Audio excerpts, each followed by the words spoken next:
Sir ತೀರ್ಪು sir ಇವಾಗ ಸಮಾಜ ಪರವಾಗಿ ಒಂದು ತೀರ್ಪು ಕೊಟ್ಟಿದ್ದಾರೆ. ಇವಾಗ ಸರ್ ಈ ಪ್ರಭಾವ ವ್ಯಕ್ತಿ 6 ತಿಂಗಳಲ್ಲಿ ಆಚೆ ಬರ್ತಾರಂತ ಹೇಳಿ ಒಂದು ಮೆಸೇಜ್ ಇತ್ತು.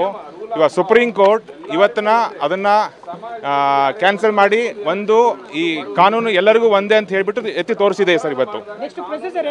Sir next procedure sir judgment upload ಆದ ತಕ್ಷಣ ಇಮಿಡಿಯೇಟ್ ಆಗಿ ನಾವು ಅವ್ರನ್ನ ಕಸ್ಟಡಿ ತೊಗೊಂಡ್ಬಿಡ್ತೀವಿ ಸರ್. ಜಡ್ಜ್ಮೆಂಟ್ ಬಗ್ಗೆ ಅಟ್ಲೀಸ್ಟ್ ಒಂದು 2-3 minutes points highlight main points judgment ಅಲ್ಲಿ ಸರ್ ಜಜ್ಮೆಂಟಲ್ಲಿ ಇಂಪಾರ್ಟೆಂಟ್ ಪಾಯಿಂಟ್ಸ್ ಅಂದರೆ ಸರ್ ಈ ಹೈಕೋರ್ಟಲ್ಲಿ ಏನು ಬೇಲ್ ಕೊಟ್ಟಿದ್ರ ಬಗ್ಗೆ ಸ್ಟ್ರಾಂಗ್ ಆಗಿ ಮೆಸೇಜ್ ಕೊಟ್ಟಿದ್ದಾರೆ. ಈ ಥರ ಆರ್ಡರ್ ಮಾಡಬಾರ್ದು ಅಂತ ಹೇಳಿ ಸ್ಟ್ರಾಂಗ್ ಆಗಿ ಮೆಸೇಜ್ ಕೊಟ್ಟಿದ್ದಾರೆ. Is order effect all over India sir. ಹೈಕೋರ್ಟ್ಗೂ ಕೂಡ ಚಾಟಿ ಬೀಸಿ ವಿಕೃತಿಯನ್ನ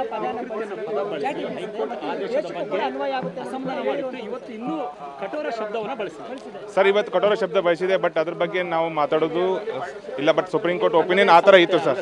ಸಮದೇ ಇರುವಾಗ ಈ ಥರ ಒಪಿನಿಯನ್ ನಾವು ಹೇಳೋದು ಸರಿ ಅನಿಸಲ್ಲ. ಬಟ್ ಸುಪ್ರೀಂ ಕೋರ್ಟ್ ಅವ್ರಿಗೆ ಸರಿಯಾಗಿ ಒಂದು ನ್ಯೂಸ್ ಕೊಟ್ಟಿದೆ, ಆಲ್ ಓವರ್ ಇಂಡಿಯಾ ಮೆಸೇಜ್ ಕೊಟ್ಟಿದೆ. ಈ ಥರ ಕೇಸಲ್ಲಿ ಬೇಲ್ ಇಮಿಡಿಯೇಟ್ ಆಗಿ ಕೊಡಬಾರ್ದು ಅಂತ ಹೇಳಿಬಿಟ್ಟು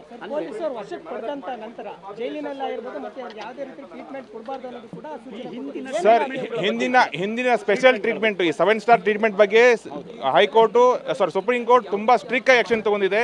ಇವಾಗ ಅವರು ಈ ಅರ್ಲಿಯರ್ ಒಂದಿಷ್ಟು ಜನ ಸಸ್ಪೆಂಡ್ ಮಾಡಿದ್ರು ಸರ್ SP ದಲ್ಲಿ. ಅವರು ಹೈಕೋರ್ಟಲ್ಲಿ ಹಾಕಿ ಚಾಲೆಂಜ್ ಮಾಡಿ ಇಟ್ಟಿದ್ದಾರೆ. ಇವಾಗ ಅದನ್ನ ನಾವು ಇವಾಗ ಮೂವ್ ಮಾಡ್ತೀವಿ ಸರ್ ಅವ್ರ ಕ್ಯಾನ್ಸಲೇಷನ್ಗೆ. ಇವಾಗ